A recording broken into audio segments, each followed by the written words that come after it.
মায়া, জি ফখর ভাই, তোমার সাথে আমার একটু জরুরি কথা ছিল। এখনই? হ্যাঁ চুপ করে আছেন কেন, বলেন। মায়া, তুমি কি একটু উল্টো হয়ে ঘুরবে? কেন?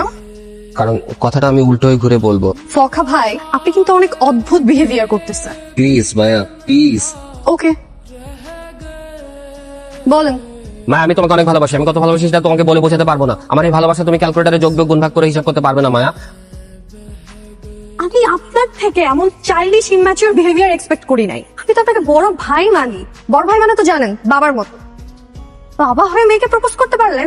তুমি কি বলছো মায়া? জি, আমি আপনাকে মুখে ভাই বললেও মনে মনে আঙ্কেল মানি। ঠিক আছে, আমি আঙ্কেল। আমি যদি আঙ্কেল হই, আমার বন্ধু সাদা তো নিশ্চয়ই তোমার আঙ্কেল হবে। হঠাৎ তার কথা কেন? কারণ সে তোমাকে ভালোবেসে ফেলেছে। আর সে যদি তোমাকে জিতে যায়, তাহলে আমার কষ্টে সীমা থাকবে না মায়া। শত্রুর কাছে পরাজয় মেনে নেওয়া যায়, বন্ধুর কাছে না। আর বন্ধুর কাছে পরাজয় যে কি যে কষ্টের, সেটা তুমি বুঝবে না মায়া।